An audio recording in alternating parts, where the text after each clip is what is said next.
Alright, what's up guys? It is Matt here. What's going on? So, Kingdom Hearts 2 is literally my favorite game of all fucking time. It is the greatest game ever made. Whoever disagrees with me can come fight me in the streets. Let's fucking go right now. Kingdom Hearts 2 helped shape my idea of what games could be. How they could express a compelling story, make you feel emotional, invest you in gameplay, etc, etc. I could go on for like hours. I didn't play the original Kingdom Hearts before I played Kingdom Hearts 2, so I had no idea who these characters or story were at all going into it, but it still found a way to grip me regardless. It has a magical power.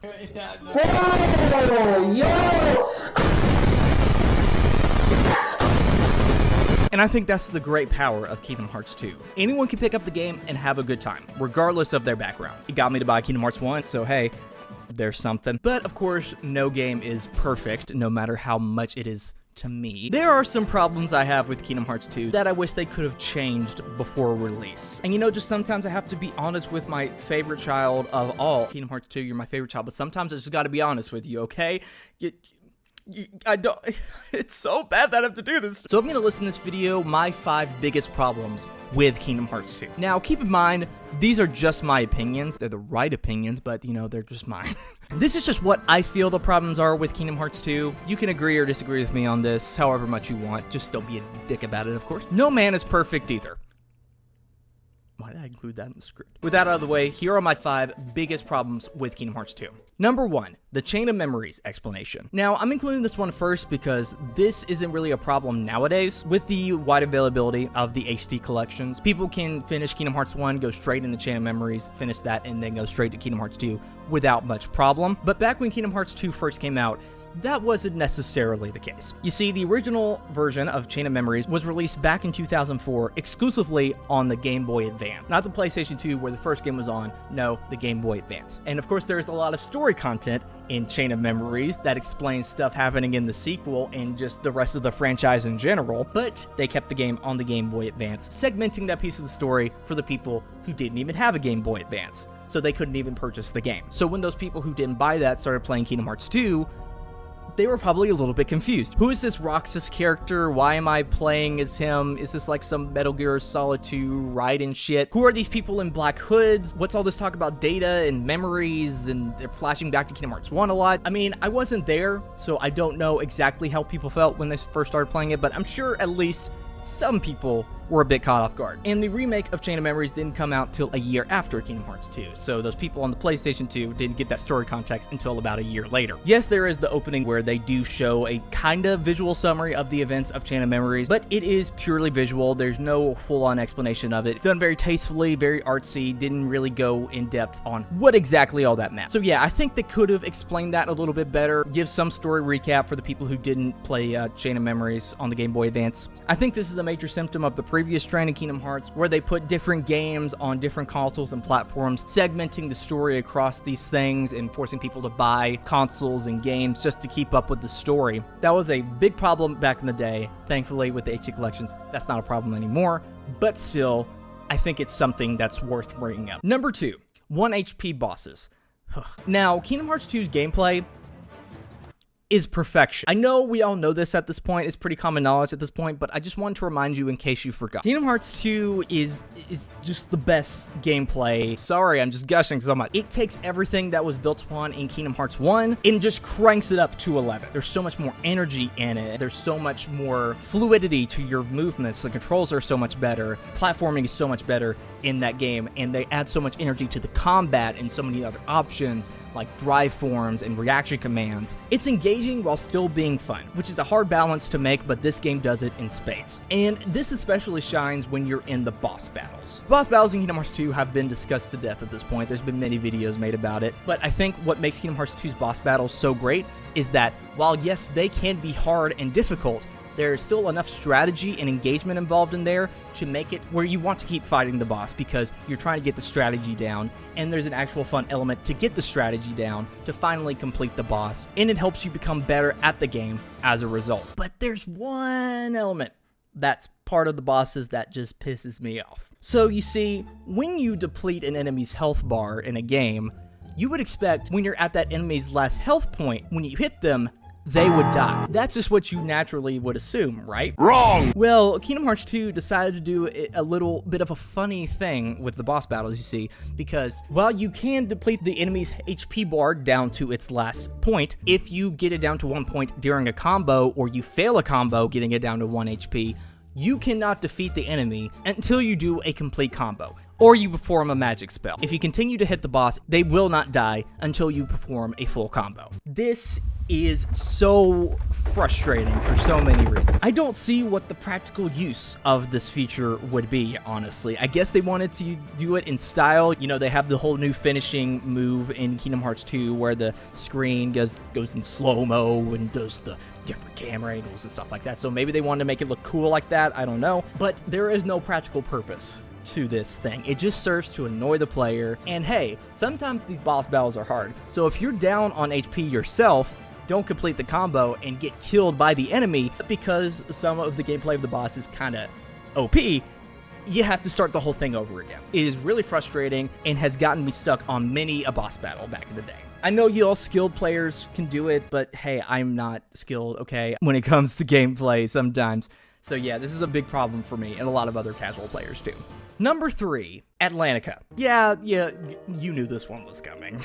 Of course you did. It's literally required by law in some textbooks to hate on Kingdom Hearts 2 Atlantica. I know it's been talked about to death, but we'll still talk about it anyways. Atlantica in this game is such a strange beast because it's done so poorly. As you all know at this point, Atlantica in this game is not really a full world necessarily. It's pretty much kind of a hub where you can access a rhythm minigame, complete different songs from The Little Mermaid, and even some original songs too.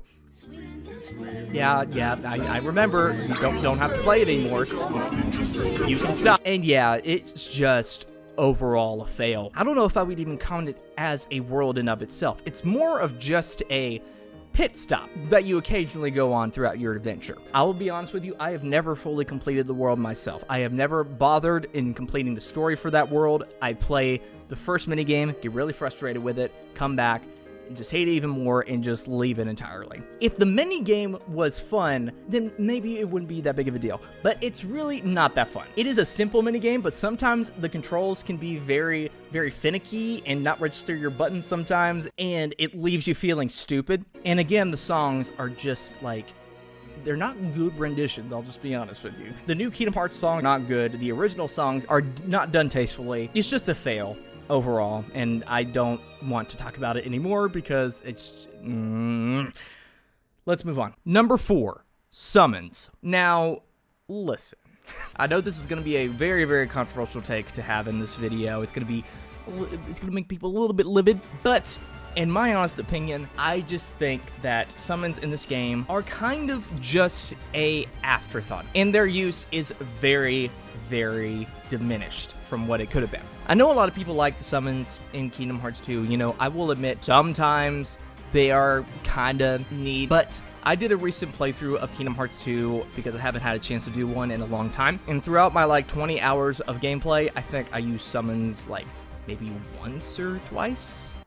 If that, it's just something that I felt was more of an inconvenience than a help. For one, it is in a very inconvenient spot in the menu. You have to go over into another part of the menu to access the summons, and there are so very few of them. There's only like 4 of them, and just for having a small amount there, they're not that fleshed out in my opinion. It just seems like they were an afterthought. Not much effort was put into it. It took a backseat to a lot of other gameplay elements that were included. I know this is probably the most controversial take I'll have in this video, but that's just how I feel. I don't think that they are a good part of Kingdom Hearts 2.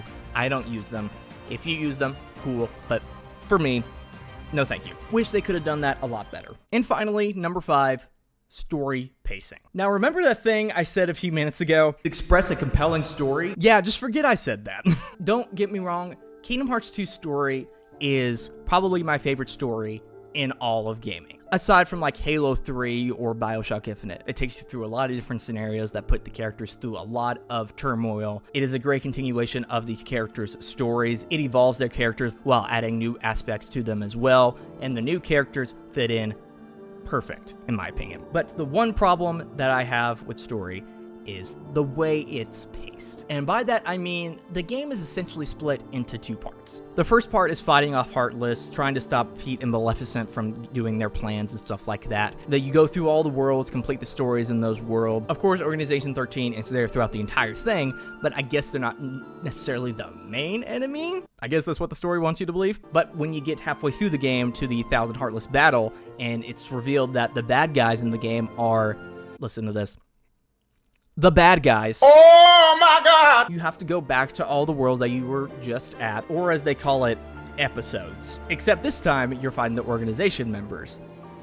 Ooh boy, I don't think it had to be done this way. Here's how I would restructure the story. I would put the 2 parts of all the worlds and put them into one long section, not split them up into 2, complete them in one go. You can still have the Maleficent and Pete story going on at the same time as the Organization 13 story. That can still coexist. And when you get to the 1000 Heartless battle at Hollow Bastion, you can reveal the Heartless plan and then go through to the end of the game. I think if they saved it for the very end, I think it would have been a big moral dilemma at the very end of the adventure. You would have to do a lot of self-reflection, like, was I doing the right thing? Did I make things worse? Is there something else I could have done? I mean, you still fight Heartless throughout the worlds in part 2 as well, but I think it would have been a much bigger bomb if they saved it for the end. This is something that I think Kingdom Hearts 3 got really right. They put all the story into one package. They didn't split it up into different things. They told it in one go and didn't try to draw out the story more than it needed to be. Aside from the other perfect things about the story,